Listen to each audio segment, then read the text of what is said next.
Ok, están uniendo.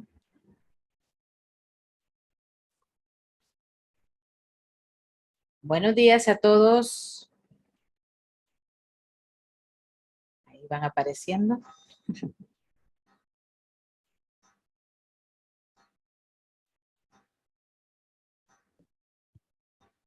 De a poquito. Bienvenidos. Estamos en el webinar en este momento. Buenos días, Catherine. Bienvenida. Vamos a iniciar la transmisión en Facebook y luego empezamos ya con el webinar, ¿ok? Bienvenidos a todos.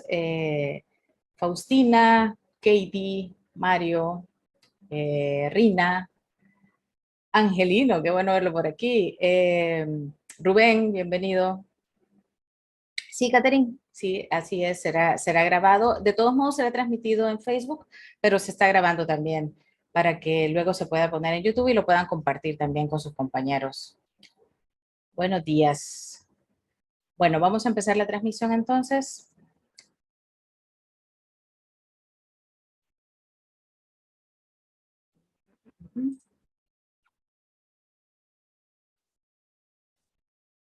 Listo.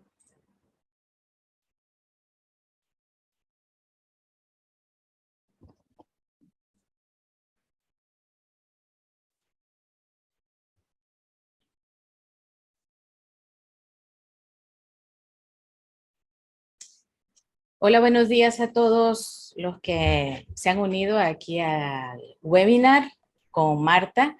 Estamos transmitiendo en vivo en Facebook, en el Café Steam, y pues los que se han podido unir aquí al, a Zoom para interactuar con Marta luego cuando hayamos tenido este webinar, que es más que todo una conversación entre amigos. Claro, ella nos va a iluminar con topología, pero es una conversación entre amigos. Así que vamos a iniciar presentando precisamente quién es Marta. Más allá de todo, siempre lo he dicho, eh, bueno, Marta es profesora de la Universidad del País Vasco, es doctora en matemática por la Universidad Claude Bernard de Lyon, es divulgadora científica, colabora con muchos medios que poco a poco han hecho que las mujeres tengan mucha más visibilidad en las ciencias, y creo que eso es una de las cosas que Marta ha logrado con todo lo que ha hecho en uno de los blogs de Mujeres con Ciencia. Este es el blog del cual les hablo. Ella colabora, ella pone mucho interés en esta parte de Mujeres con Ciencia. Y también en el año 2015 eh, recibió el premio Igualdad de la Universidad de Alicante por sus actuaciones en defensa de igualdad entre mujeres y hombres, y en particular, precisamente por su carácter docente y divulgativo. Creo que en común todo lo que tiene todos sus reconocimientos, Marta, es precisamente eso, el divulgar a favor de la visibilización de las mujeres científicas, no solo tanto a nivel académico, sino también en la parte social. Y es una de sus pasiones, diría yo, divulgar esto. También se le concedió una de las medallas en el 2016. A ver, acá. También tiene el premio Eucande por su trayectoria científica orientada a divulgar y promover el acercamiento de la matemática. En el año 2019, a Marta recibió el nombramiento de Ilustre de Bilbao por su labor como divulgadora científica. Y en el 2021, para que vean que estamos actualizados, ha quedado finalista en la edición número 17 de los premios Avanzadoras. Pero como siempre lo he dicho yo, Marta personalmente ha sido alguien inspiradora como mujer, un gran ser humano, la disposición de siempre colaborar, siempre que le digo, ¿nos puedes colaborar en esto? Siempre hay una disposición.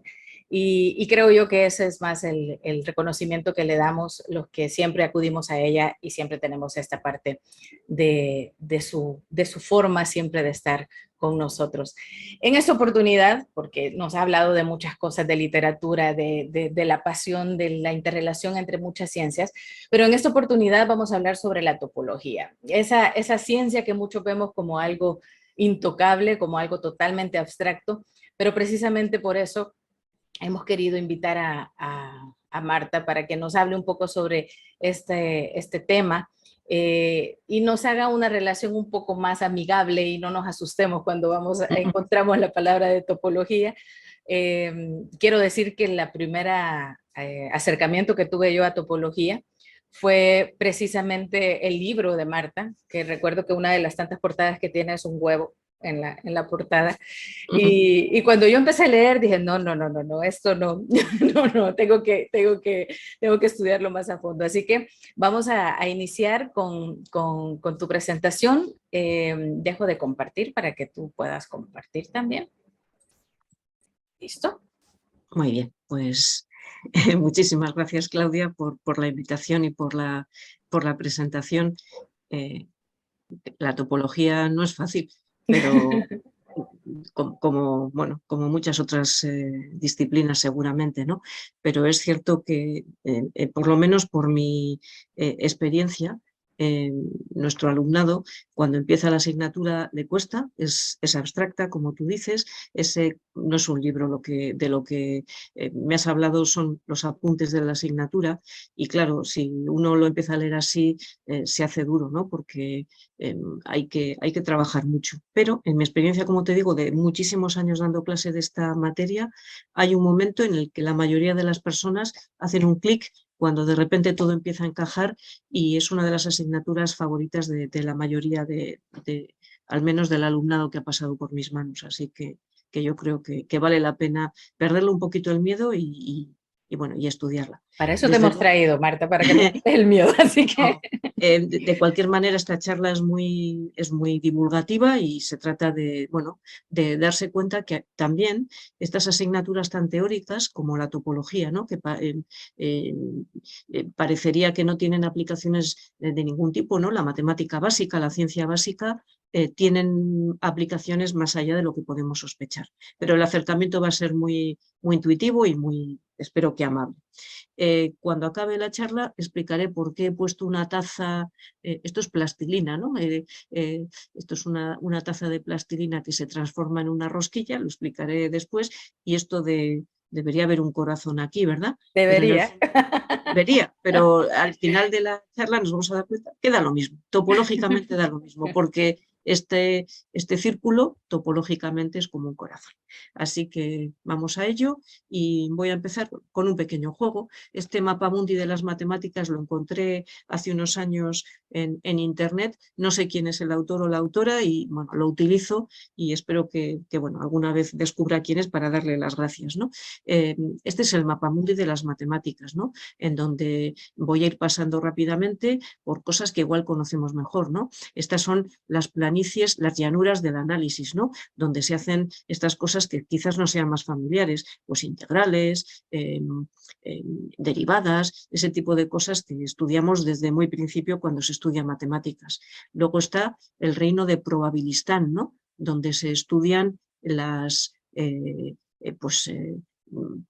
azar, ¿no? Pues desde las cosas imposibles hasta, pues eso, qué probabilidades hay de obtener un 1 cuando se tira un dado, perdón, si me quiere o no me quiere, depende de cuántas pétalos tenga una flor, hasta la certidumbre completa, ¿no? En probabilidades donde se estudia el azar que gobierna nuestras vidas. También está el océano de la lógica, ¿no? En donde, bueno, pues la lógica es algo en la base de las matemáticas, es algo muy abstracto, pero precisamente el lenguaje de los ordenadores, como veis en la imagen de la izquierda, utiliza la lógica como, bueno, una de las herramientas fundamentales, ¿no? Es pura lógica todo el comportamiento de un ordenador. Está el califato del álgebra, donde se estudian estructuras matemáticas, o también la aritmética, ¿no? Donde se realizan operaciones. Está el reino de la geometría, que se estudian formas de objetos y, bueno, distintas geometrías, euclidias y no euclidias, y junto a la geometría está, bueno, lo que en este mapa llaman la tundra de la topología. Está muy cerca de la geometría, y porque de hecho el área de conocimiento, yo soy topóloga, y el área de conocimiento que engloba a la topología se llama precisamente geometría y topología, es un mismo área. Otro área es el análisis, el álgebra, etc. Entonces, la topología está muy cercana al álgebra. Y ahora voy a explicar un poquito, ya metiendo un poco más en materia, qué es la topología, ¿no? Si miramos un diccionario, he utilizado el de la Real Academia de la Lengua, no es que sea muy satisfactoria esta definición, pero bueno, no está del todo mal. Es la rama de las matemáticas que se ocupa de la continuidad y otros conceptos más generales originados de ella, como las propiedades de las figuras con independencia de su tamaño y de su forma.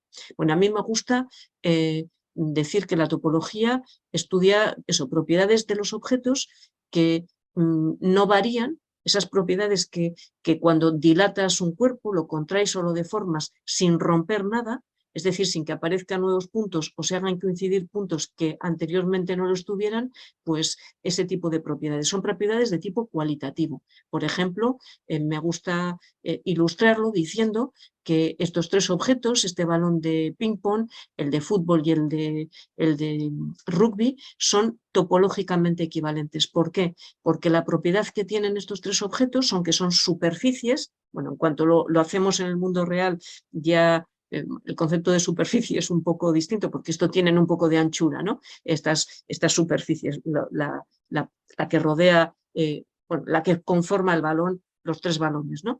Pero son topológicamente equivalentes porque son, como os he dicho, superficies que envuelven completamente un volumen vacío. No importa el tamaño, da lo mismo tener una pelota de fútbol que una de ping-pong, ambas son esferas, pero son de diferentes tamaños, pero la propiedad, la cualidad que os acabo de decir, la comparten el uno y el otro, y desde luego el balón de rugby, que para un geómetra sería un elipsoide frente a la esfera que es el balón de fútbol, comparte esa cualidad que acabo de comentar, y si me pongo mis gafas de topóloga, yo no los distingo, porque los dos balones son figuras, son superficies que envuelven un volumen vacío, digamos. En topología, lo que se hace es trabajar con transformaciones que, bueno, transformo un espacio, si queréis, y lo que se pretende, lo que se busca es que puntos cercanos vayan a puntos cercanos. Esta propiedad de que puntos próximos vayan a puntos próximos ya existe, por ejemplo, en el análisis, y se llama, esto se le denomina la continuidad, ¿verdad? Lo que se requiere para pensar que dos objetos son topológicamente equivalentes, como un balón de fútbol y un balón de rugby, es que en esa transformación, imaginad que esos balones son de plastilina. Si yo quiero deformar un balón de fútbol, deformándolo con cuidado en un balón de rugby, se requiere que puntos cercanos vayan a puntos cercanos y que pueda invertir el proceso que acabo de hacer y cambiar el balón de rugby en el de fútbol de manera que puntos cercanos vuelvan a ir a puntos cercanos. Una manera intuitiva de decirlo, que puntos cercanos vayan a puntos cercanos, significa que no rompo nada, y que se pueda invertir el proceso es que no he pegado nada, porque si no pego nada, no rompo cuando invierto el proceso. Esa es un poco la idea. En la figura que había puesto al principio había una taza y una rosquilla, porque como veis, si esto fuera en la animación que aparece a la derecha, es posible deformar sin romper ni pegar nada que no estuviera previamente pegado, transformar una rosquilla en una taza. A veces se dice que las personas que hacemos topología, si nos dan una taza o una rosquilla, pues igual mordemos la taza en vez de morder la rosquilla, porque son topológicamente equivalentes y no las distinguimos, ¿no? Lo que define esos dos objetos, la taza y la rosquilla, es que tienen un asa, se llama así en topología, ¿de acuerdo? Y el resto, la forma no es importante, lo que es importante es la cualidad esa de tener un asa. Bueno, la palabra topología fue introducida por primera vez por este señor, por Listing, que era un alumno de Gauss, y la introdujo por primera vez en un artículo en alemán, porque era un autor alemán, cambiando la nomenclatura que se utilizaba anteriormente, que era el análisis situs, para nombrar esta nueva disciplina que provenía del análisis, si queréis, pero que quería estudiar propiedades de tipo cualitativo en vez de cuantitativo, ¿no? Y en inglés, la primera vez que se utilizó la palabra topología fue precisamente en el obituario de Listing, cuando el matemático Peter Guthrie Tait, en la revista Nature, habló de este personaje y habló precisamente de esta palabra Topologie en alemán, Topology en inglés, para distinguir, como decía Tait, la geometría cualitativa de la geometría ordinaria, de que se preocupa fundamentalmente, la ordinaria, de relaciones cuantitativas, ¿no? Así que, bueno, apareció, digamos, de manera tardía. La topología es una rama relativamente joven de las matemáticas, bueno, de finales de los años 1800, y a partir de allí, bueno, se ha demostrado que es una disciplina de utilidad no solo para todas las ramas de las matemáticas, sino para otras ramas científicas y bueno, para nuestra vida cotidiana, ¿no? Voy a hablaros de 4 problemas, si no recuerdo mal, o 3, no me acuerdo ahora, pero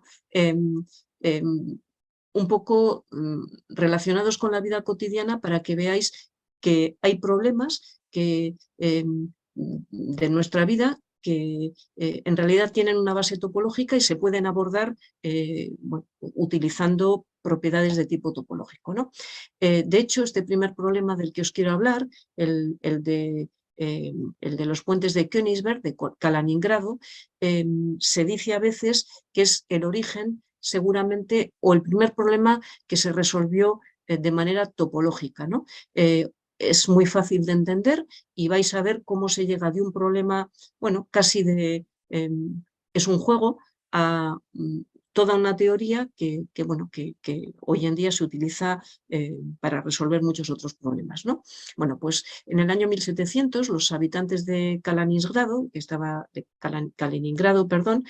se preguntaban si era posible recorrer su ciudad pasando una vez y solo una por cada uno de los puentes que unían las 4 zonas de la ciudad, ¿no? Como veis en las 2 figuras de debajo, la ciudad estaba dividida en 4 zonas, lo que aparece como A, B, C y D, y estaba dividido de esta manera porque atravesaba la ciudad el río Pregel y había 7 puentes que unían las diferentes zonas de la ciudad a través de estos puentes, ¿no? Salvando el río Pregel. Bueno, pues el problema era, ¿es posible pasar de una zona a la otra de esa ciudad pasando, lo vuelvo a repetir, una sola vez, una vez y solo una por cada uno de los puentes de esta ciudad? Bueno, pues la primera de las cosas que hay que darse cuenta es que se trata de un problema topológico, porque no importa cómo es la forma de la ciudad, de esos trozos de ciudad, da lo mismo que A sea más alargado o menos alargado. La historia es la cualidad, ¿no? Tenemos 4 zonas, con el río atravesando esas zonas de la manera que está indicado y los puentes colocados, pues eso, hay 7 puentes, uno que va de B a A, otro más, o 2 que van de B a A, 2 que van de C a A, etcétera, etcétera. Es un problema de tipo topológico. Bueno, pues Euler, que fue el primero que abordó este problema, fue el primero que se dio cuenta que esto se podía discretizar, ¿no? Y abordar el problema de la siguiente manera. Vamos a poner un punto, un vértice, digamos, porque vamos a utilizar un grafo, ¿verdad? Vamos a poner un vértice en cada una de las 4 zonas de la ciudad, A, B, C y D, como aparece aquí, y cada vez que una de las zonas de la ciudad está unida con otra mediante un puente, lo que se hace es establecer una arista, ¿de acuerdo? Este sería el problema discretizado y, por lo tanto, el problema de los puentes de Königsberg se puede mirar como un problema de grafos en el que lo importante es, en vez de atravesar zonas, es viajar por los vértices de este grafo de manera que se atraviesen o que se pase por todas las aristas, pero solo una vez. El problema se reduce a un problema de teoría de grafos. Y para dar la solución, rapidísimamente voy a dar recordar o definir, dependiendo de lo que sepáis cada uno de vosotras y vosotros, pues unas cuantas propiedades muy sencillitas de grafos. Bueno, un grafo, por si alguien no sabe lo que es una familia de vértices, de puntos y aristas que unen algunos de los puntos, ¿no?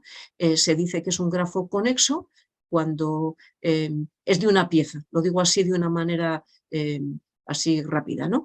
Por ejemplo, el primer grafo que aparece aquí es conexo, es de una pieza, y el segundo no lo es.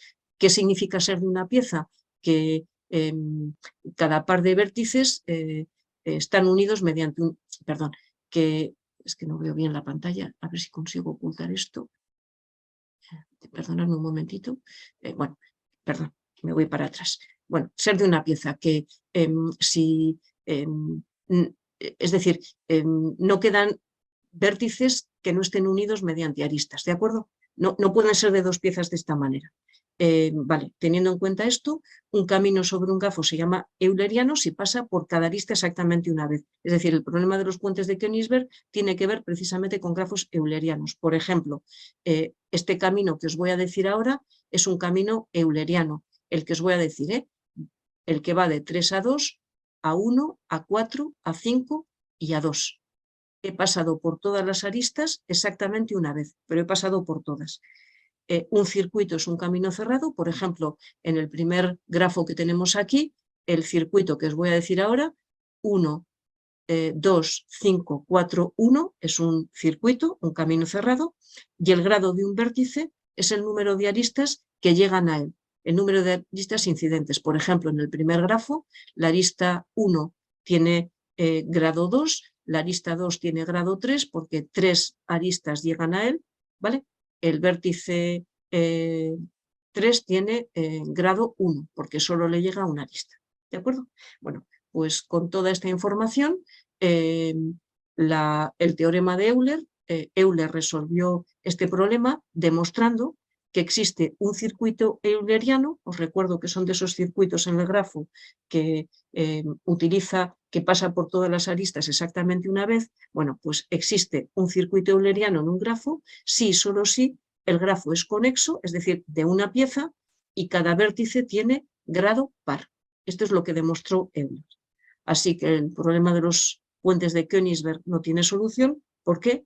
Porque el problema tiene a este grafo, hemos dicho antes, el que aparece a la izquierda, como es el que representa este problema, y como veis, en este problema ningún vértice tiene grado par. De hecho, bueno, con que hubiera uno que no tiene grado par, bastaría, ¿verdad? Pero fijaos que en este problema todos los vértices tienen grado impar. Los que he puesto en rojo tienen grado 3 y el grado que he rodeado en azul tiene grado 5. El teorema de Euler, vamos, es cierto, por supuesto, y el grafo que discretiza, digamos, el problema de los puentes de Königsberg no cumple con el enunciado del teorema de Euler, por lo tanto, no existe en este grafo un circuito euleriano.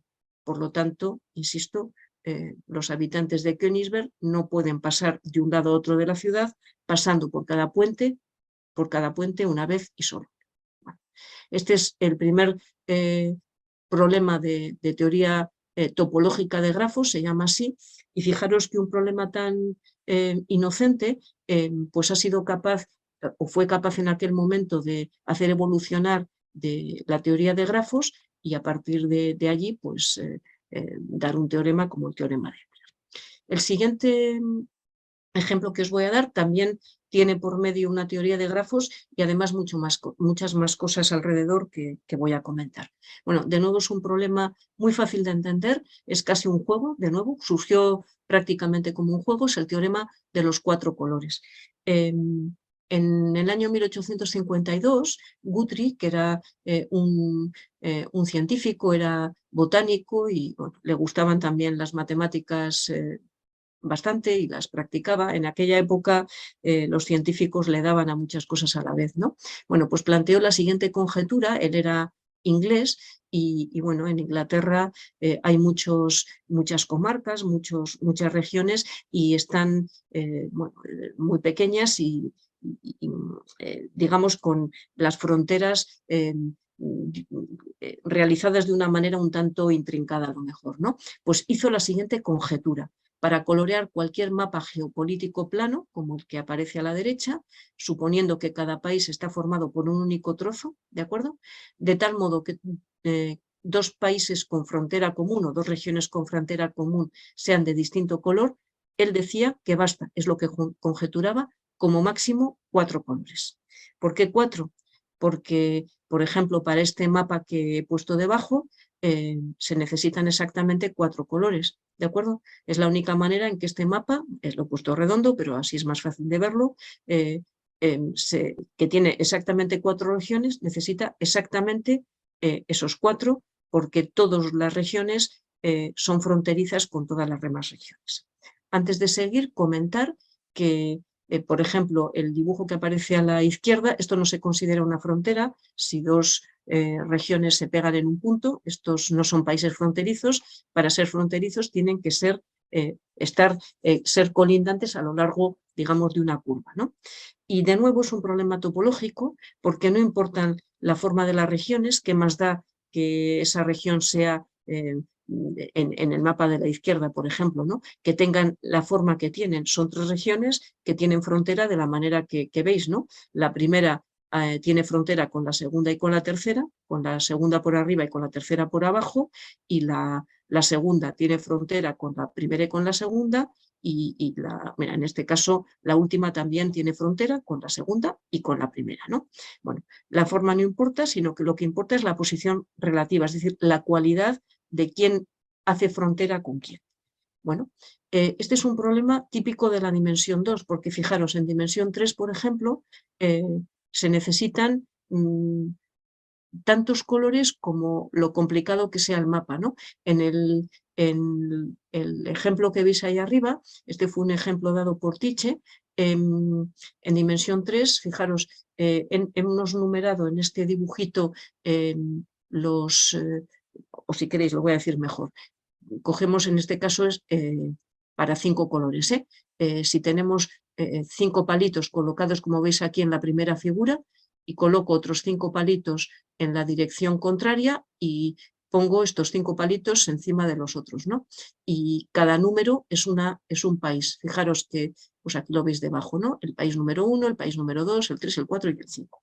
Bueno, pues si consideramos los países numerados de esta manera, fijaos que se necesitan, como todos son colindantes con todos, uno toca a 2, 3, 4 y 5, todos tienen frontera con todos, se necesitan exactamente 5 colores. Esto lo he hecho para 5, pero si en vez de hacer esta imagen con 5 palitos lo hicierais con 50, un mapa tridimensional con la idea que acabo de poner aquí, pero generalizada, pues necesitaría 50 colores. Así que esto es muy propio de la dimensión 2.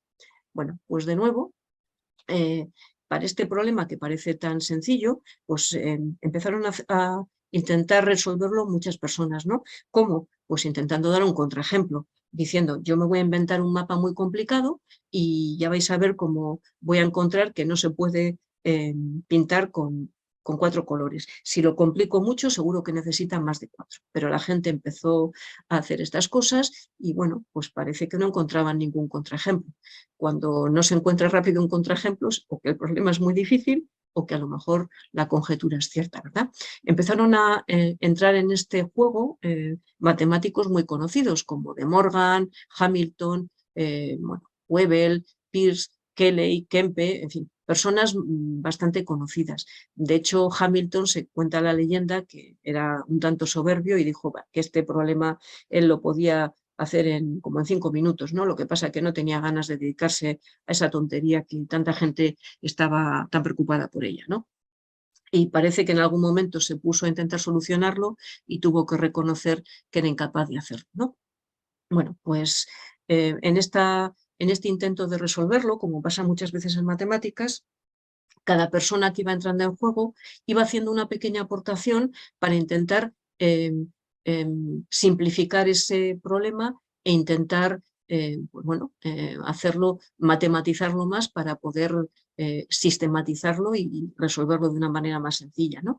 Y de nuevo, como en el caso de los puentes de Königsberg, se discretizó y pasó a ser un problema de teoría de grafos, un problema de hecho de coloreado de grafos, que también es un problema, como os he dicho, topológico.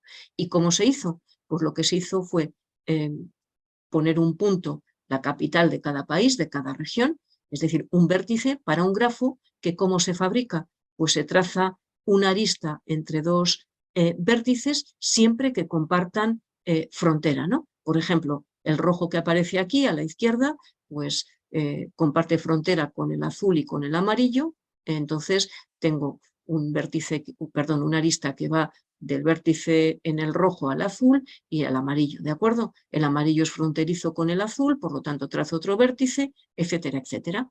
Y ya este problema de mapa se sustituye por un problema de coloreado ahora de aristas, ¿de acuerdo? Es decir, perdón, de vértices. Lo que hay que hacer es, tenemos un grafo y se trata de colorear los vértices de manera que dos vértices que estén unidos por una arista no compartan el mismo color. Se reduce el problema a este de aquí.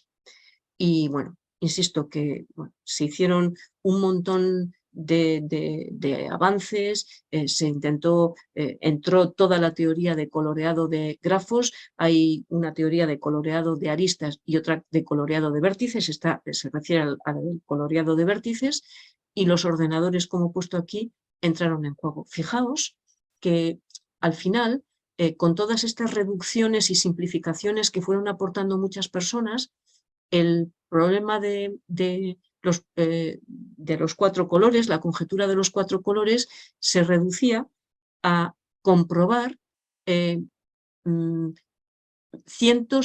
miles y miles de configuraciones del estilo que veis aquí en la imagen que he puesto arriba, ¿no? Pero ese problema de comprobar miles y miles de configuraciones de si se podían colorear una configuración de este estilo con cuatro colores o necesitaba alguno más, era imposible realizarlo en una vida humana. Es decir, a mano no se podía hacer. Así que estos dos matemáticos, Ken Appel y Wolfgang Haken, que son los que aparecen en la imagen de la derecha, pues hicieron un programa informático que permitía, al principio en el año 1976, con ordenadores que eran todavía muy lentos, pues comprobar que todas esas configuraciones que se habían bueno, deducido que eran aquellas que si se comprobaba que podían colorearse con cuatro colores, todos los demás casos se podían deducir de ello, pues comprobaron con ese programa de ordenador que efectivamente todas se podían colorear con cuatro colores y por lo tanto el problema de los cuatro colores, la conjetura de los cuatro colores quedaba solucionada. Esta fue la primera gran prueba de un resultado matemático, un resultado de teoría de grafos que fue demostrada con un ordenador. Y hubo muchísima controversia en aquel momento porque hubo muchas personas que dijeron, matemáticas, que esto es una demostración, no se trata solamente de una comprobación. Algunas personas decían, pero ¿y si el ordenador se ha equivocado? Bueno, es cierto que en aquel momento podría haber algún fallo, pero este gran programa de Appel y Haken, con toda la herramienta matemática anterior, ha sido comprobado infinidad de veces por ordenadores que ahora realizan esta compilación en muy poco tiempo. Esta victoria, fijaos, desde 1800 y pico, que se estableció la conjetura, hasta 1976, mucho más de un siglo, intentando, mediante procedimientos matemáticos, probar esto, esta conjetura matemática, bueno, se mereció incluso en la Universidad de Urbana, en donde trabajaban Appel y Haken, un matasellos que bueno, hizo que esta pequeña victoria pues fuera bueno, reconocida y que muchas personas que a lo mejor vieron este matasellos de 4 colores bastan, pues se preguntaran a lo mejor a qué se refería esto, ¿no? Decir que bueno, que quizá no sea tan satisfactorio terminar una prueba matemática haciendo comprobaciones mediante un ordenador, pero cada vez más demostraciones matemáticas finalizan con una comprobación por ordenador, ¿no? Así que quizás nos tengamos que habituar a ello, aunque sea menos satisfactorio. La siguiente teoría de la que os quería hablar es la teoría de nudos, que, bueno, parece mentira que esto también tenga que ver con la topología, ¿no? Los nudos se han realizado durante toda la historia de la humanidad, desde el Neolítico e incluso en épocas anteriores, lo que pasa que, bueno, se han realizado con ello herramientas e incluso adornos para muchas personas, incluso otro tipo de utensilios, ¿verdad? El problema es que muchas veces estos nudos que realizaban ya nuestros antepasados se realizaban con tripas o con cuerdas y bueno, en los descubrimientos arqueológicos que se realizan, quizás los esqueletos y las piedras y ese tipo de objetos, los objetos hechos de barro se pueden reconocer y aguantan el paso del tiempo, pero las tripas y las cuerdas muchas veces se pudren, ¿no? Con lo cual todo el legado de nudos que hacían nuestros antepasados lamentablemente se ha perdido. Pero los nudos realizados por los marineros, desde luego los conocemos todos y todas, es casi un arte, ¿no? El arte de los marinos que bueno, dominan perfectamente esta técnica del anudado y además saben perfectamente que a veces cuando se realizan pasadas de una cuerda una por encima de la otra, a veces eso no está anudado de verdad, ¿no? Que el pasar una cuerda por encima de la otra no significa que haya un nudo.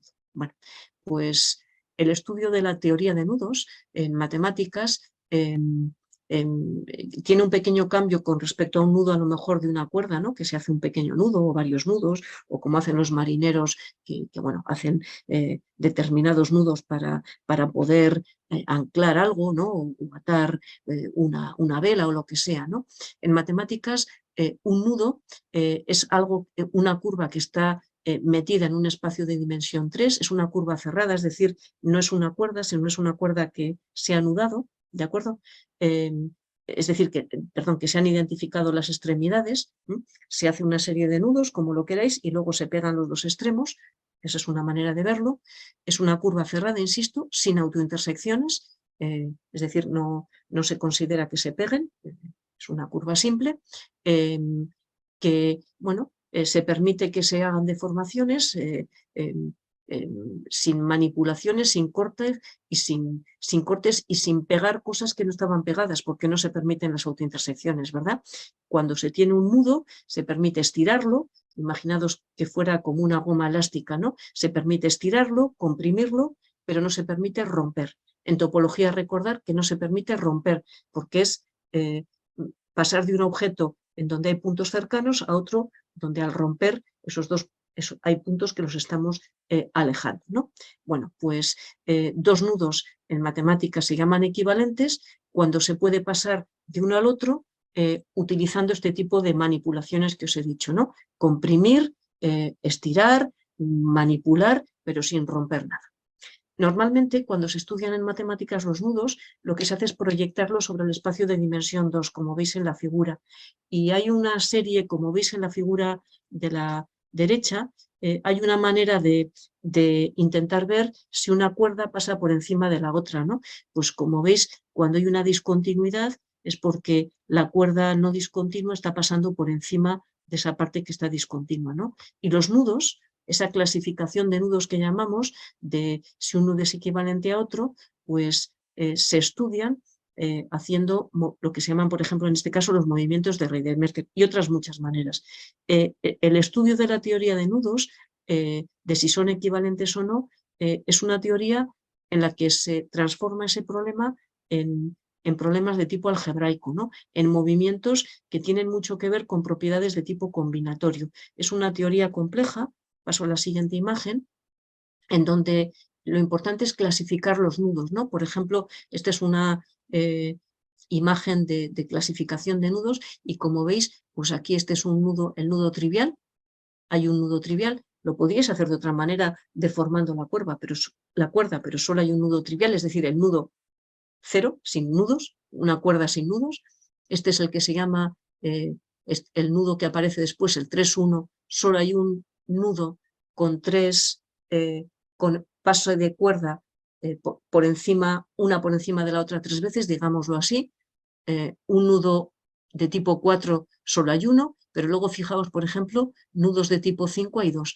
¿Eso qué significa? Que si tenemos un nudo en el espacio, lo proyectamos sobre el plano y tiene 4 cruces, lo que estamos diciendo es que como solo hay uno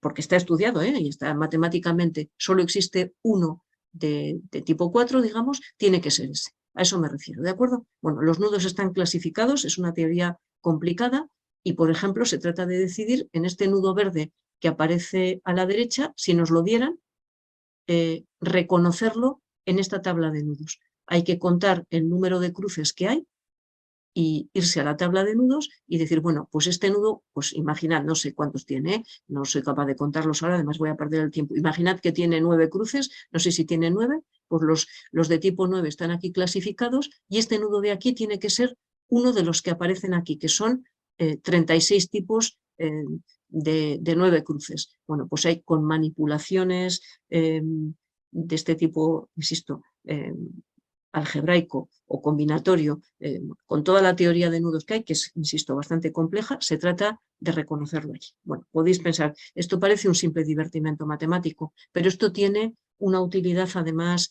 enorme.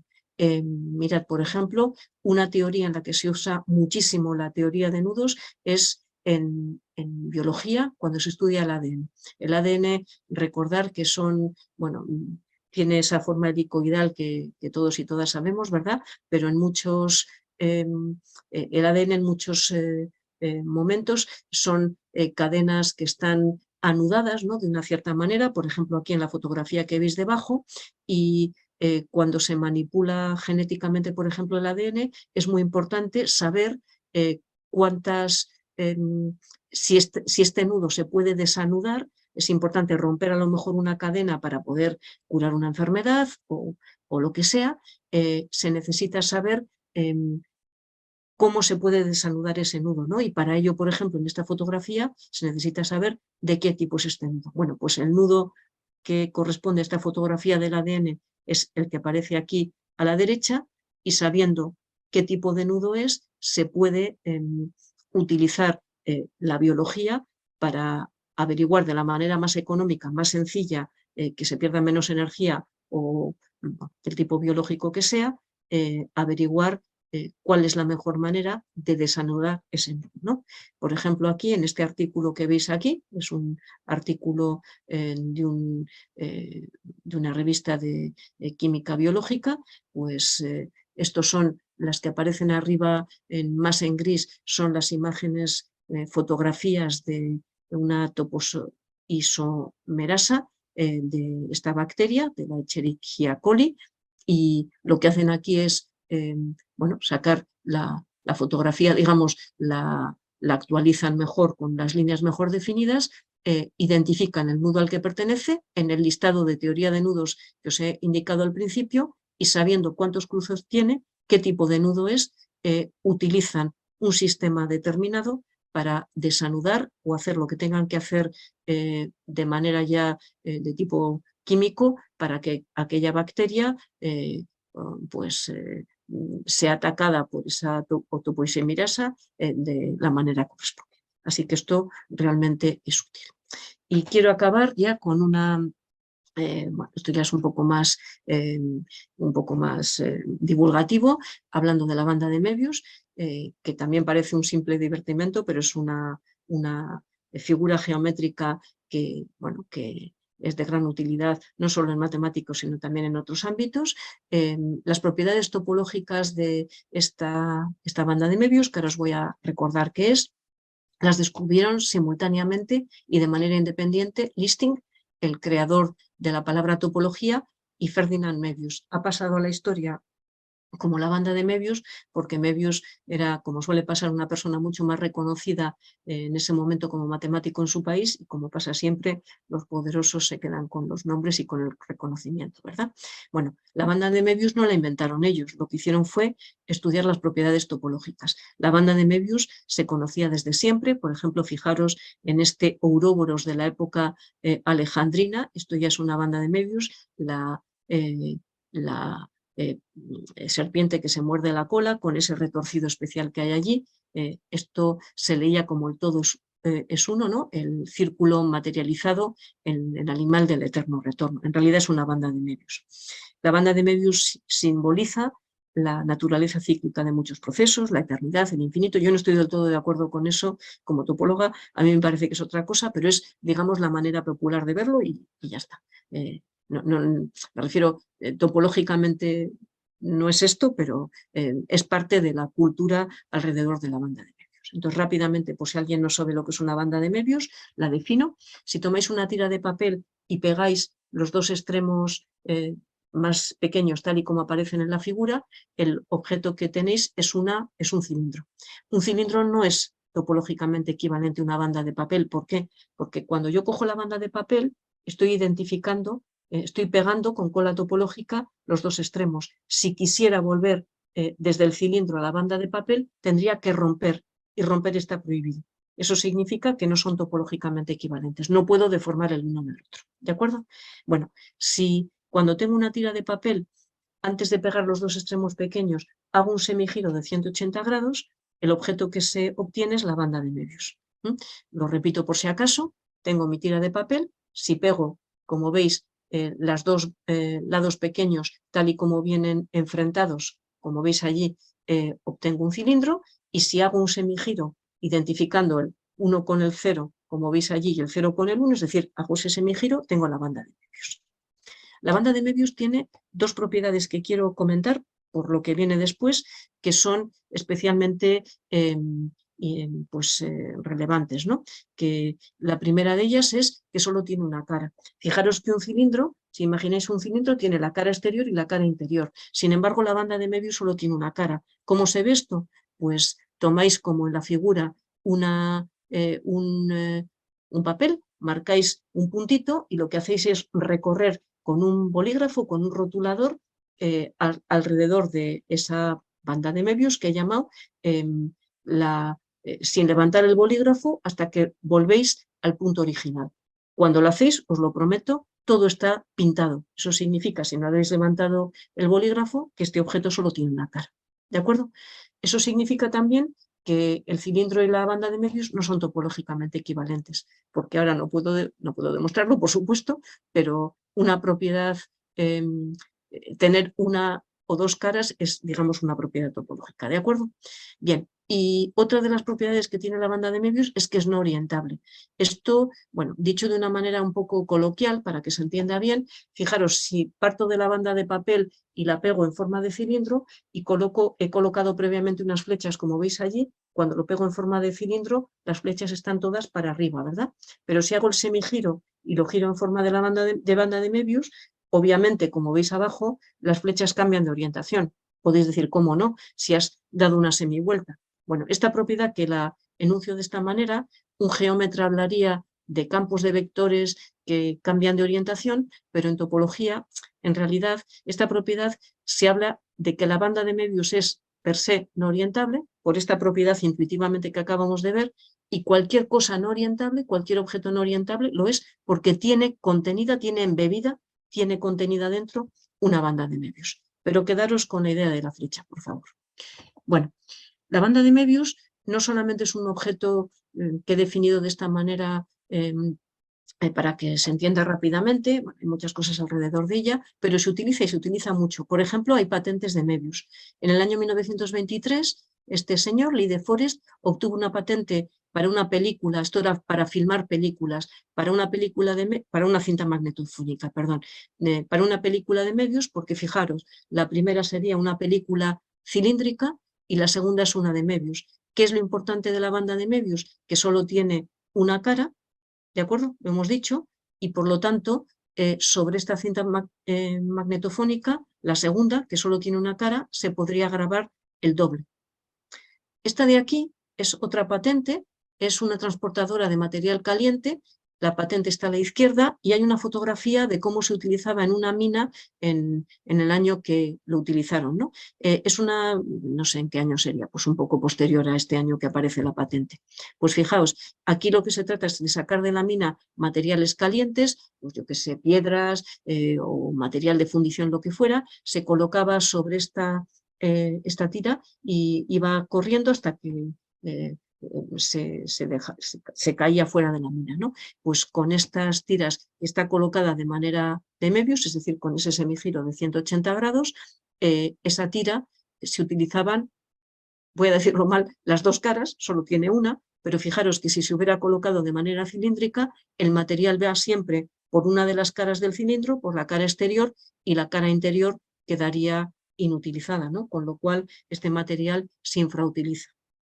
Muy bien, en arquitectura hay pues, muchos proyectos, sobre todo, en donde se utilizan bandas de Möbius, ¿no? Por ejemplo, este puente no se ha construido, pero es un puente que bueno, una firma de arquitectura quería construirlo sobre Bristol para unir la zona financiera en la zona histórica de la ciudad, y lo venden de esta manera. Está inspirado, estos son palabras de ellos, en la infinitud de la banda de Möbius y construido como una pieza tubular sin costura, retorcida, que es física y estructuralmente independiente de las dos orillas, ¿no?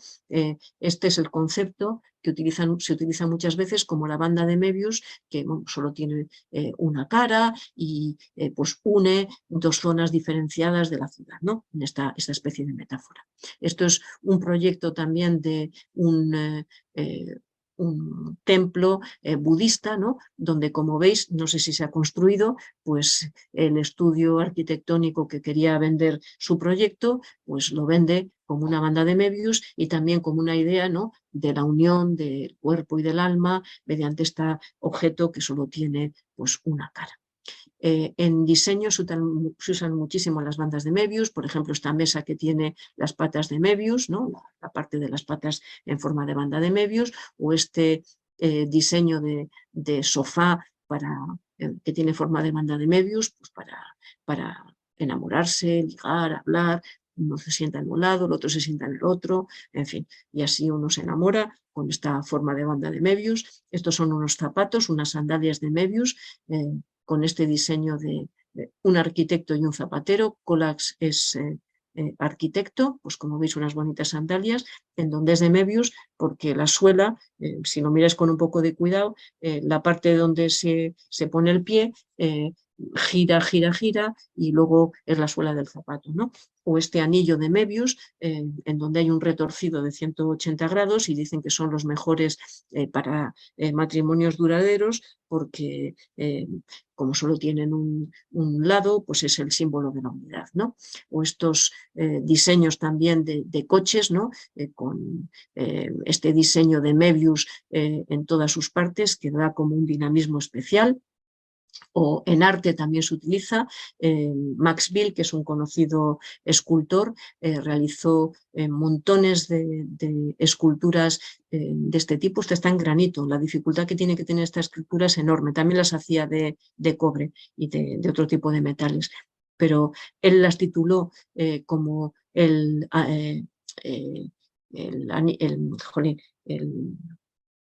la tira sin fin, digamos, la tira sin fin, y Max Bill parece que pensó que él había sido el inventor de esta historia, y cuando supo que las bandas de Möbius existían desde hace mucho tiempo, parece que dejó de realizarlas, ¿no? Una pena, porque son realmente hermosas. O este bellísimo monumento a Yuri Gagarin, al primer ser humano que orbitó la Tierra, de Londres, ¿no? Con Yuri Gagarin subido sobre esta banda de Möbius y un globo terráqueo, probablemente como símbolo de la unión del espacio y de la Tierra, ¿no? O estas bonitas imágenes también artísticas de este jazz, ¿no? El jazz no tiene límites, es como la banda de Möbius, ¿no? es una bonita metáfora, o este concierto de Möbius, ¿no? Esto es un cuarteto de jazz que tiene precisamente una obra que se llama Möbius. El símbolo del infinito para el retorcido de la banda de Möbius se ve quizás un poquito aquí en este ejemplo de jazz o en esta película, que os la recomiendo, se puede descargar libremente, Möbius, es una película argentina en donde también la banda de Möbius, fijaros, reflejada sobre la pared, parece como un símbolo de infinito, ¿no? Es una historia de un topólogo que ayuda a descubrir, bueno, dónde está un tren, no quiero contaros más para que la veáis si os apetece, un tren que ha desaparecido de un tranvía en Argentina, en Buenos Aires, y bueno, hay una teoría sobre la banda de Möbius allí que hace que se descubra el problema, ¿no? O esta bellísima imagen, esto es de, sigo con el arte, de una representación de la Traviata, no, de, no me acuerdo ahora, es que no veo bien las imágenes, de Madame Butterfly, perdón, en donde, como veis, bueno, esta es una banda de Möbius que sirve como decoración en el escenario. Al principio la obra empieza con esta imagen arriba y va cayendo sobre el escenario a medida que cae, que avanza el tiempo, ¿no? Os recuerdo que la Madame Butterfly es una historia de un soldado americano que se enamora de una mujer asiática, ¿no? Durante la guerra, y quizás esta figura de la banda de Möbius pues sean las alas de la Madame Butterfly, ¿no? De esta mariposa, o quizás represente a la unión de Oriente y Occidente a través de un niño que surgió de ese amor, ¿no? Entre este soldado americano y esta mujer. O este pequeño juego propuesto por Luc Etienne para hacer un poema sobre banda de Möbius, en donde se utilizan las propiedades de la banda, ¿no? Él dice lo siguiente: tomad una banda de papel rectangular, dice con este tamaño que veis aquí, tenéis una imagen debajo, y escribid la mitad de una poesía, ¿no? Trabajar sin cesar para mí es obligación. No puedo flaquear, pues amo mi profesión. Un poema, parte de un poema sobre alguien al que le gusta mucho trabajar. Y él dice lo siguiente: si esta es la tira de papel, dice girarlo sobre la zona más larga, ¿no? De la manera que indico aquí con la mano. Girarla de esta manera y escribir sobre la segunda parte del papel la segunda parte del poema. Es realmente un tostón perder el tiempo y grande es mi sufrimiento cuando estoy de vacación. Y entonces lo que propone Luc Etienne es lo siguiente: pegad esta tira en forma de banda de Möbius. Hemos transformado un poema sobre una tira de papel, es un poema escrito sobre las dos zonas de la tira de papel, un poema de una persona muy trabajadora, en primer lugar, en un poema escrito en una única cara, ¿de acuerdo? Y si tomáis esa banda de Möbius, en donde está este poema escrito en una única cara, y empezáis a leer lo que aparece, ¿vale? Lo tomáis, os aconsejo que lo hagáis si os apetece y lo vais mirando con la mano, vais mirando cuál es el verso que sigue en ese poema. Lo que sucede es que aparece este verso: trabajar sin cesar es realmente un tostón, para mí es obligación perder el tiempo, no puedo flaquear y grande es mi sufrimiento, pues amo mi profesión cuando estoy de vacación. No he ocultado nada de lo que ha ocurrido, en vez de leer en realidad el poema, el primer poema y el segundo poema se van cambiando, primer verso del primero del segundo del primero, segundo del segundo, etcétera. Esto es lo que está ocurriendo, pero a mí me gusta, y a él, a Luc Etienne también, que es el que lo propuso, decir que lo que ha ocurrido es magia topológica, porque la banda de Möbius es no orientable, como hemos dicho antes. Es de otra manera, las flechas sobre la banda de Möbius, como hemos dicho al principio, ha cambiado su orientación, la que estaba para arriba acaba estando para abajo, y por lo tanto este poema, que era un poema de una persona muy trabajadora, se ha transformado en un poema de una persona muy poco trabajadora, a la que le gusta poco trabajar, porque todo lo que vive en una banda de Möbius cambia de orientación. Bueno, esto evidentemente es una broma. Pero preguntan que qué es un tostón. Un tostón es un rollo. Realmente un tostón es, no me gusta perder el tiempo. Okay. Un tostón es aburrido. Es como aburrido. Aquí en España ser un tostón es ser aburrido. Ok, claro, claro. Muy bien. Es que no me salía la palabra. Es coloquial, por supuesto. Y ya casi estoy terminando, ¿eh? En nuestra vida cotidiana también aparecen bandas de Möbius. Mirad, esta es una propuesta de una percha en forma de banda de Möbius, donde parece que las corbatas y los fular se quedan mucho mejor. Yo pruebo muchas veces en colgar un fular, un pañuelo sobre una percha normal y siempre se me caen al suelo, así que bueno. Y por ejemplo el de abajo es un diseño de maquinilla de afeitar con forma de manga de banda de Möbius, donde dice, el que lo vende claro, que se afeita mucho mejor la cara porque te ofrece mejor resistencia, ¿no? O esta es una cerveza energética, de estas que tienen taurina, ginseng y cafeína, no sé si estará rica, pero parece que, no creo yo, pero se llama Möbius y se llaman así en la publicidad, fijaros, son como infinitos, ¿no? Y la publicidad dice que es para la cerveza perfecta para noches largas, porque te pone, ¿no? te ayuda a permanecer más tiempo activo.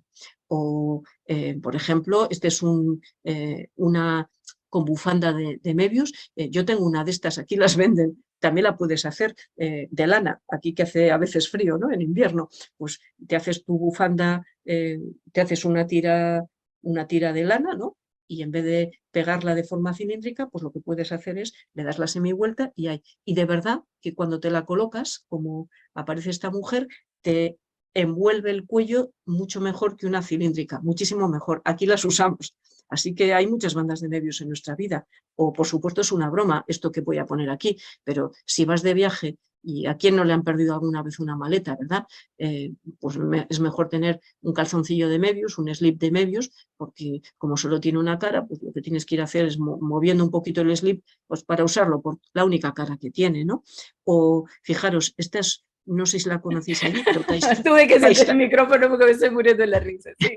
Sí, pero bueno, pero es verdad, ¿no? Como solo tiene una cosa, hay que moverla, ¿no? Te dura un poco, el doble de tiempo, porque como solo tiene una cara, pues mucho mejor.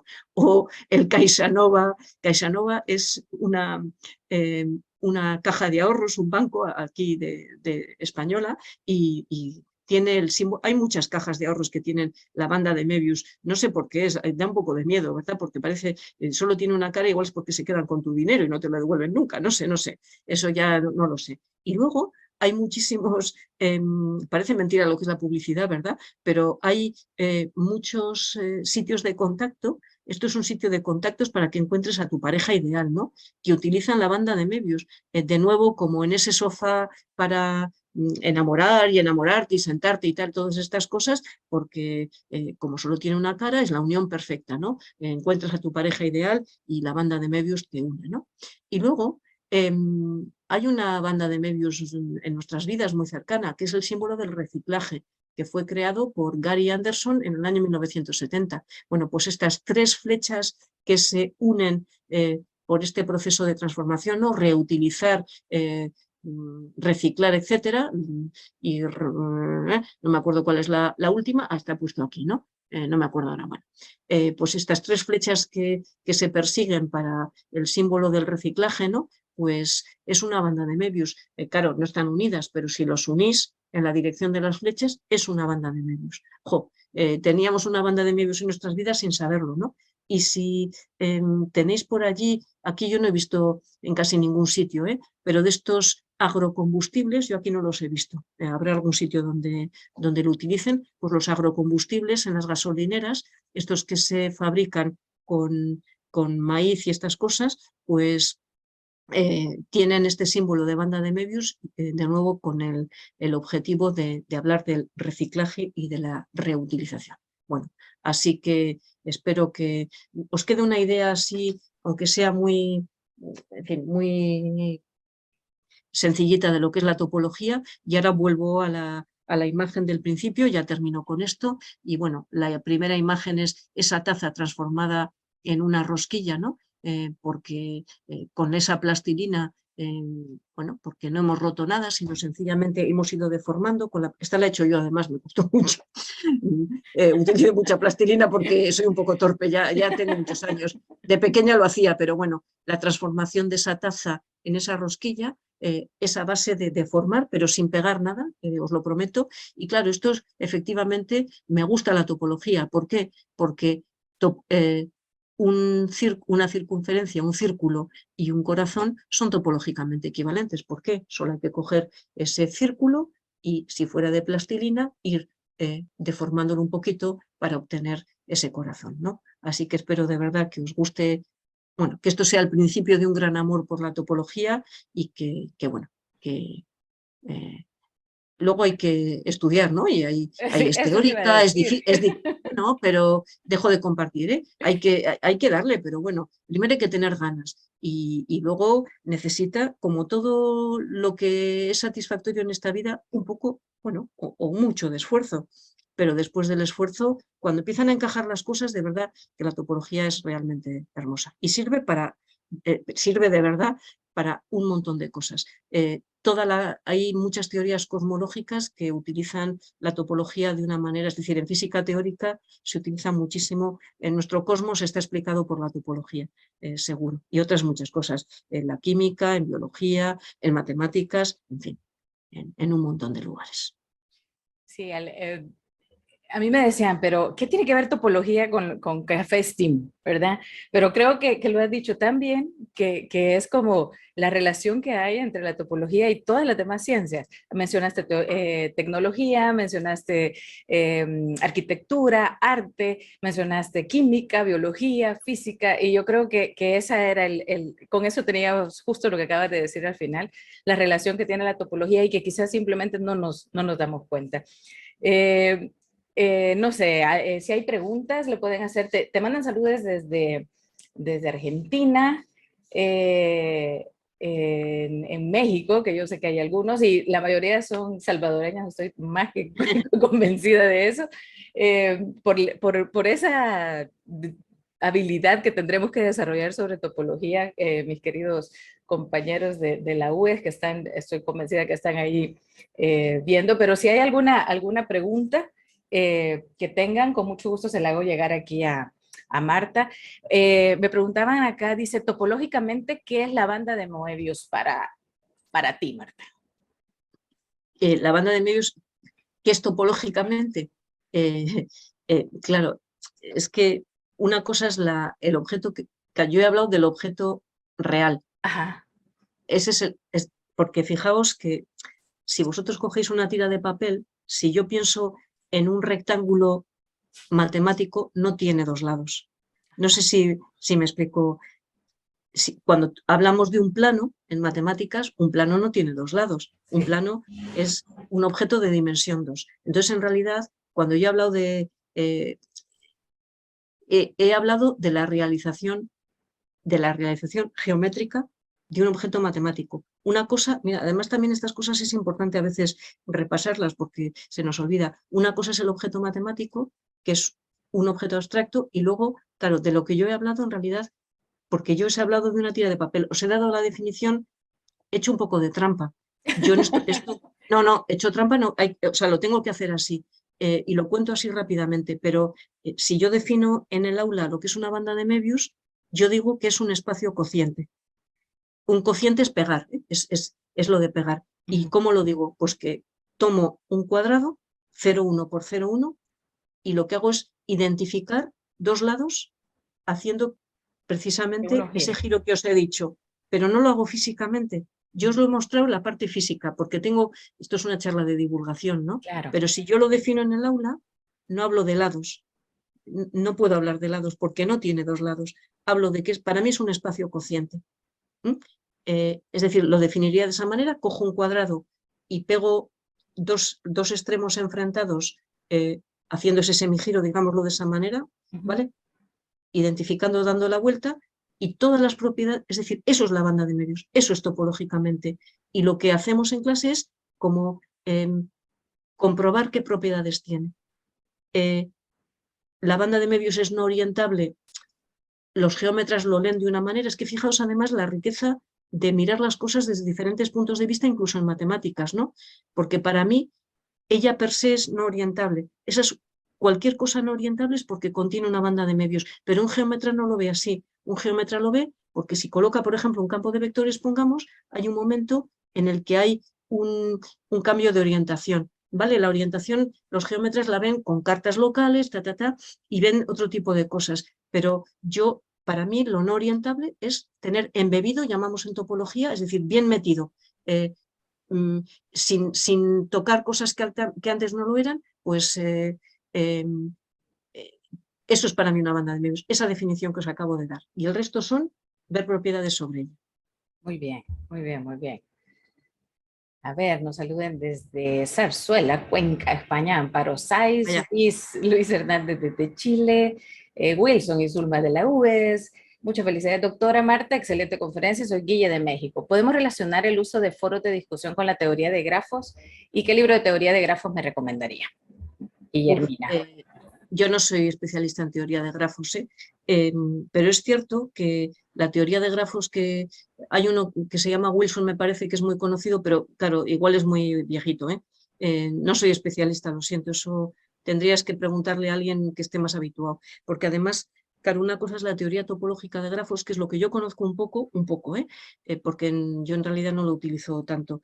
Y luego está todo el desarrollo de teoría de grafos que se ha realizado posteriormente para aplicarlo a otro tipo de cosas. Por ejemplo, en optimización, la teoría de grafos es fundamental. Pues eso, un problema típico. Tengo que viajar un camión de reparto de material de no sé qué tipo, tiene que hacer un recorrido por una ciudad, el camión de la basura, por ejemplo. Claro. ¿Cómo haces la recogida de la basura? Optimizando, para optimizar la gasolina, el tiempo y no sé cuántas cosas. Entonces, eso es un problema de teoría de grafos, ¿no? Cada basura sería un vértice y habría que realizar, unir los vértices, es decir, las basuras a recoger mediante un recorrido óptimo en el sentido que se quiera, ¿no? Pero no, o sea, la teoría de grafos se aplica a muchísimas cosas, pero yo no sabría decirte un libro, depende del estudio que quieras hacer. Lo que pasa es que dentro del aula también la parte de la topología nos las enseña muy algebraica y poco aplicable, creo yo. Entonces, cuando uno tiene esta visión de la topología, quizás a la hora de encontrar la parte algebraica, tendrá que encontrarle también el sentido que tiene la topología como tal. No nada más son ecuaciones, sino que encontrarle una aplicación. Sí, lo que pasa que, ¿sabes lo que ocurre? A veces, por ejemplo, en mi universidad se dan un curso, solo hay un curso obligatorio de topología y es muy corto. Yo les cuento estas cosas, pero no las ven, porque el curso es tan corto y hay que dar lo básico. Eso es necesario, hay que tener, todos los aprendizajes son duros al principio, pero hay que tener una base bien asentada de la parte teórica para poder utilizarla. Lo empiezan a ver mejor estas cosas que os he dicho cuando van a la ampliación de topología en cuarto, donde vemos topología algebraica ya, donde se ve homotopía, y allí es donde se toca la topología. Ojo, también de manera teórica, pero claro, es que yo no sé, o sea, para mí es pedirme mucho el que yo pueda dar ejemplos, porque no sé de esas cosas. Dame un ejemplo en física. Polinas, es que yo no sé física. Lo único que puedo decir, no, pero es verdad. Mencionarlo. Lo único que puedo decir es, claro, pues he leído que en cosmología utilizan cómo, no sé, yo no sé cómo lo utilizan, pero hay toda una teoría topológica alrededor de muchas cosas. Recuerdo que uno de los premios Nobel de hace, no sé si fueron 2 o 3 años en física, fue por un estudio topológico de no sé qué cosa de física. Bueno, pues allí la topología es importante, pero eso es tan teórico como lo que se cuenta en topología seguramente. Claro. Pero para ellos, claro, la parte topológica es utilizar propiedades de ese tipo, de romper, de formar. Esa es un poco la base, la musiquilla que hay alrededor de cosas topológicas, ¿no? Porque seguramente en física, en cosmología, el espacio que se deforme un poco no es tan importante. El problema es que se rompa, porque igual nos vamos todos a la porra. No sé si irse a la porra, si lo entendéis, pues irse a la porra. Sí, no te preocupes, muy claro. Cuando algo se rompa, pues si se rompen, pues bueno, pues es mejor que no se rompan las cosas, ¿no? No sé, pues, en fin, pues, pero es cierto que a veces, como profe lo digo y me defiendo, es difícil mostrar ejemplos visuales porque necesitas tener mucha herramienta básica bastante para poder llegar a esa etapa, ¿no? de lo intuitivo, de lo visual, de lo real, de un ejemplo interesante. Es difícil. Sí. Porque, por ejemplo, esto mismo que os he dicho de espacios cociente, Ajá. es difícil. Los espacios cocientes son muy difíciles. Es difícil explicarlo, pero luego hay que saber manejarlos y hay que saber, en fin, o sea que no es tan fácil. Dímelo. Sí, yo creo que también, bueno, Wilson nos dice que es un gran punto, en diferentes universidades siempre se da lo básico y parece que los programas educativos no logran abarcar lo maravilloso de cada área de la matemática. Es una pena no poder conocer muy bien diferentes áreas, pues para eso tenemos estos espacios donde son un poco menos formales que la educación que te vamos a recibir como una cátedra, pero que nos dan una visión diferente. Para eso son estos espacios. Sí, Luis, va a quedar grabado, lo voy a subir a YouTube y si no en el canal de Café Steam, ahí estará. Desde El Salvador, nuestro amigo Raúl nos dice, interesante ponencia con respecto a la banda de Mobius. También hay una anécdota relacionada con el uroboros y el descubrimiento de la molécula del benceno porque culé. No tengo idea, Raúl, pero me imagino que sí. Pues si Así lo dice él, será. sí, sí, él es químico, así que tiene que Sí, ser. sí, sí. Hay muchas cosas de topología en química también. Sí, Mauricio dice, yo pienso que está muy relacionado a la imaginación en el espacio y a ese resultado la matemática le aplica los cálculos, ecuaciones para darle un número real, para un poquito concretizar esa parte abstracta de la matemática. Creo que eso es lo que has hecho ahora, darnos ejemplos reales, me he reído mucho, la verdad es que he disfrutado mucho y también Hay que reírse, me hay ha que reírse para recordado, aprender. me ha recordado también la parte de por qué la matemática, porque a veces cuando uno se dedica a la enseñanza puramente, pierde como esta parte de estos contenidos, llamémoslo así, un poco más profundos que no son tan fáciles mucho menos enseñar, pues ya, pero me ha recordado muchas cosas que digo, sí, lo de la teoría de grafos y todas las aplicaciones. Juan Fran, desde allá de Oriente, de El Salvador, nos dice, también ser autodidacta es muy provechoso. Y creo yo que eso es en esta altura que estamos, lo hablábamos con Marta, que la pandemia nos ha hecho crecer en muchas dimensiones y parte de eso también, ser autodidacta nos provoca un poco esto. Así que, Galaxy, no sé, gracias por su aporte muy interesante. ¿Qué consiste y qué aporta, dice Gregory Perelman, a la conjetura de Poincaré? Saludos desde Usulután, dice. ¿Qué aporta? La demostró. Eso es lo que aportó Perelman. Perelman dio una prueba de la conjetura de Poincaré y bueno, muy compleja. Desde luego, este hombre es un genio y bueno, lo que se ha hecho ahora es esa prueba tan compleja que dio Perelman, estudiada por gente que puede. Cualquiera no puede leerla. Yo no, o sea, me supera con mucho, ¿no? Hay que saber muchas matemáticas muy complicadas. Normalmente nosotros sabemos de una disciplina y poquito, ¿no? Para, para, ser, eh, para demostrar una conjetura como la de Poincaré hay que saber muchas cosas muy bien de muchas partes de las matemáticas y saber colocarlas. Y solo esas personas que son capaces de saber tanto y son personas muy inteligentes son capaces de mirar de una manera que cualquiera no puede hacerlo, ¿no? Y Perelman la demostró. Eso es lo que hizo, demostrarla. Así de simple, sencillo él. Sí, sí, vamos, como que nada. No necesitaríamos de él, pero bueno. Muy bien. Bueno, pues creo que ha sido muy provechoso. Creo yo que también nuestros queridos invitados acá también que hemos tenido se han interesado también por la topología, que era parte de uno de los objetivos de este webinar, que vieran un poco la topología desde otro punto de vista. Y yo dije, tiene que ser Marta quien nos dé ese punto de vista diferente. Así que Felipa nos saluda desde El Salvador también, ha estado muy interesante, dice. Así que muchas gracias, Marta, por todo. La verdad es A que ha vosotros. sido muy provechoso y pues te molestaremos en otra oportunidad de ser necesario. Cuando quieras, Claudia, ya sabes que me encanta. Muchas gracias. Muchísimas gracias. Bueno, terminamos acá. Muchas gracias a todos. Saludos, Mario, en México. Saludos a todos. Damos por finalizado aquí el en vivo en Facebook y nos quedamos para la grabación. Muchas gracias a todos, Celestina, Wilson. Gracias.